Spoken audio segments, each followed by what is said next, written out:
हाथ में संविधान, चेहरे पर मुस्कान और भगवान श्री कृष्ण का स्वरूप। यह तस्वीर सिर्फ एक पोस्टर नहीं बल्कि यूपी की नई सियासी जंग की शुरुआत के संकेत के तौर पर देखी जा रही है। यूपी में विधानसभा चुनाव अभी करीब एक साल दूर है, लेकिन सियासी पोस्टर वॉर अभी से तेज हो गई है। वाराणसी में समाजवादी पार्टी के कार्यकर्ताओं ने अखिलेश यादव के आज 53वें जन्मदिन पर ऐसा पोस्टर लगाया जिसमें उन्हें भगवान श्री कृष्ण के रूप में दिखाया गया है। अखिलेश के हाथ में संविधान है, लेकिन संदेश 2027 की सत्ता वापसी का। सपा कार्यकर्ताओं ने अखिलेश के जन्मदिन पर हवन पूजन किया, उनकी दीर्घायु की कामना की और उनके फिर से यूपी के मुख्यमंत्री बनने की बात दोहराई कि आज के युग में, आज के समय में न हम सुरक्षित हैं, न आप सुरक्षित हैं, न छात्र सुरक्षित है, न महिला सुरक्षित है, न मंदिर सुरक्षित है। कुछ नहीं सुरक्षित रह गया है। और अयोध्या में कितना हद तक अरबों रुपए की चोरी हुई है, उसकी अगर शुरुआत, उसके बारे में अगर बोलना शुरू किए हैं तो राष्ट्रीय अध्यक्ष अखिलेश यादव जी ने, तो उसी तरह ये हर जगह के अन्याय के खिलाफ अगर आवाज़ उठा रहे हैं तो श्री अखिलेश यादव जी, यही हम लोग पूजा पाठ और भगवान से आशीर्वाद उनसे कर रहे हैं कि वो इसी तरह करते रहें। मौका अखिलेश यादव के जन्मदिन का था, लेकिन सपा नेताओं ने राम मंदिर चढ़ावा चोरी के मुद्दे पर बीजेपी पर निशाना साधने का कोई मौका नहीं छोड़ा और 27 में सत्ता परिवर्तन का दावा किया।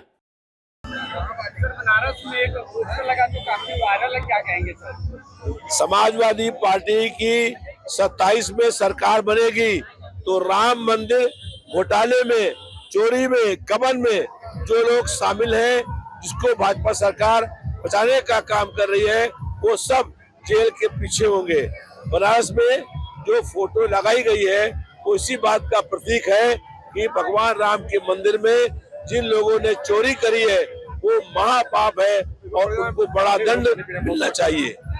भगवान राम के नाम पर लगातार लोग ठगने का काम करते रहे, उनके नाम पर वोट मांगते रहे और भगवान राम का जब मंदिर बना तो उसको भी उन्होंने अपनी भ्रष्टाचार का अड्डा उसको बनाया। तो भगवान श्री राम इनसे नाराज हैं, उसका जवाब जो है। लेकिन समाजवादी पार्टी के इस पोस्टर पर बीजेपी ने भी पलटवार करने में देरी नहीं लगाई। यूपी सरकार के मंत्रियों ने भगवान के स्वरूप में किसी भी नेता को दिखाने को अनुचित बताया और अखिलेश यादव पर निशाना साधा। जनता इस युग में, लोकतंत्र में जनता जनार्दन है, जनता भगवान है, भाग्य विधाता है और नेता सेवक है। तो अगर अब जनता से ऊपर नेता हो जाएगा तो फिर कभी राजनीति नहीं कर पाएगा। तो लोकतंत्र में जनता सबसे बड़ी है और उसका जो राजनीतिक सेवक है वो छोटा है। इस तरह की तस्वीर और पोस्टर लगाने वालों से मैं चाहूंगा कि अपने नेता से कभी पूछें कि मथुरा और वृंदावन के बारे में उनका क्या ख्याल है। आज तक तो हम लोगों ने कभी जीवन में सुना नहीं उनके मुंह से मथुरा वृंदावन के बारे में।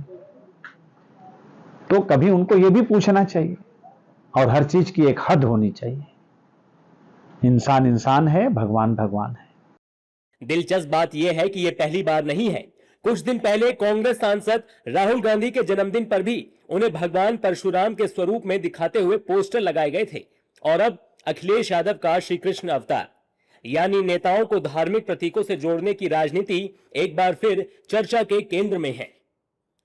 यूपी की राजनीति में पोस्टर हमेशा सिर्फ पोस्टर नहीं होते, ये संदेश भी होते हैं, रणनीति भी और चुनावी नैरेटिव गढ़ने का हथियार भी। 27 का चुनाव अभी दूर है, लेकिन पोस्टर वॉर की यह शुरुआत आगे और कितना रंग दिखाएगी, इस पर सबकी नजरें टिकी हैं। देश दुनिया की हर बड़ी सटीक और भरोसेमंद खबर के लिए अभी विजिट करें हमारी वेबसाइट nowuttarpradesh.com और nownoida.com, क्योंकि यहां सिर्फ सुर्खियां नहीं बल्कि पूरी जानकारी मिलेगी।